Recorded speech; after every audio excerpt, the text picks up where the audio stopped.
Zaidi ya matabibu 60 kutoka nchi mbalimbali duniani wameweka kambi ya siku 10 katika hospitali ya rufaa kanda ya kusini mkoani Mtwara kutoa huduma za kitabibu za ugonjwa wa mdomo wazi kwa watoto na watu wazima bila malipo.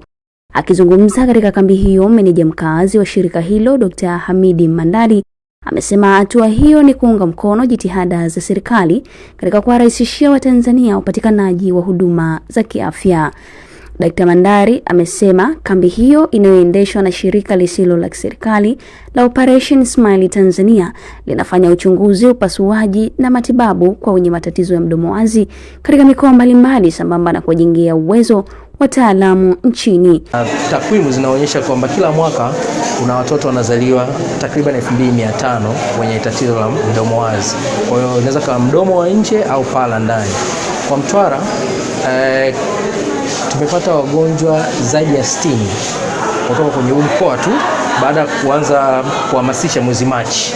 Kwa hiyo unaweza kuangalia mwezi Machi mpaka mwezi April zaidi ya 60 wamejitokeza kwamba wana tatizo. Kwa hiyo tatizo kwa ndani ya mkoa wa Mtwara linaonekana ni kubwa.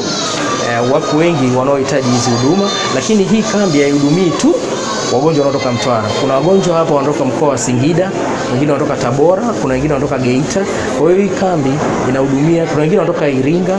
Kwa hiyo kambi inahudumia Watanzania wote kwa ujumla. Kwa hiyo humu ndani ambao wagonjwa watakaohudumiwa ni mchanganyiko, lakini asilimia kubwa sana wametokea mkoa wa Mtwara. Hii ya watoto wenye midomo sungura ni kwamba tunajenga uwezo katika sehemu hii ya nchi ambako kwa kweli huduma kama hizi ilikuwa sio rahisi kufika. Lakini pamoja na kutumia wataalamu kutoka nje, tunatumia pia wataalamu wabobezi kutoka nchini kwetu ambao wanatoka hospitali mbalimbali kuonyesha jinsi ambavyo tunajenga uwezo si tu kwa wafanyakazi kwa hospitali mbalimbali, lakini pia kuweza kujenga uwezo kwa hospitali hizi za hii ya kanda ya Mtwara, kwa sababu baada ya kumaliza zoezi hili la wiki moja, watoto hawa pia watahitaji kupata follow up na kupewa huduma hii kwa mwendelezo, kwa sababu tunaamini matatizo haya bado yapo. Kwa upande wake, mwakilishi wa Wizara ya Afya Dr. Alphonse Chandika kutoka idara ya tiba amelipongeza shirika hilo kwa kuratibu matibabu hayo sambamba na kuwataka wataalamu wazawa kutumia fursa hiyo kujifunza zaidi. Lengo lao si kuja kufanya na kuondoka. Lengo wanataka kutuletea utaalamu.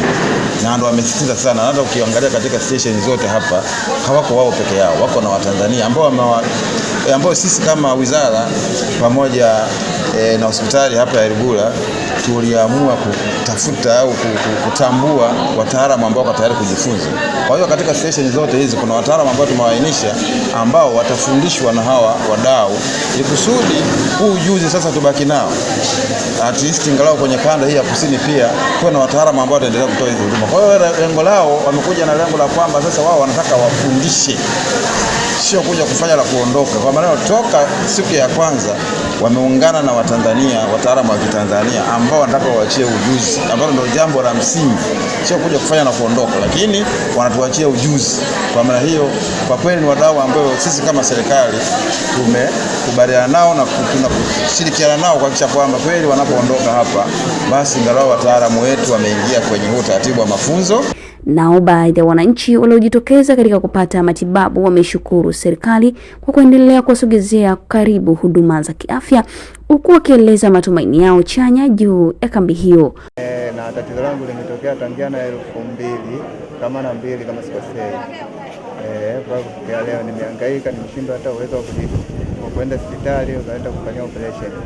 Kwa hiyo nilipopata fursa ya kusikia maelezo haya kuja hapa, lakini nikafanyia mpango moja kwa moja ili nije hapa nipate huduma yangu kabisa. Baada ya kuja hapa, lengo nipone, niwe vizuri kama mwanzo mara ya kwanza. Nilipojifungua mdomo wazi nikawa nimetengwa, nikaambiwa kwamba hii ni mkosi, wengine wanasema ni laana. Kwa hiyo ilipelekea mpaka nikawa sitoki nje, simtui kwa watu hivyo, na babake na huyu tuliachana naye kwa maana aliona kitu kama hii akasema yeye hawezi kuona na mtoto kama huyu.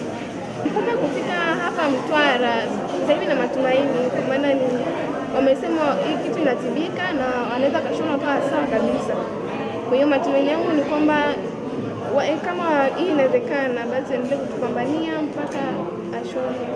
Mimi ni Rehema Mponda na hii ni Hello Media. Usisahau kusubscribe, kushare, kulike na kucomment ili mtu wa mwanzo kupata taarifa zetu.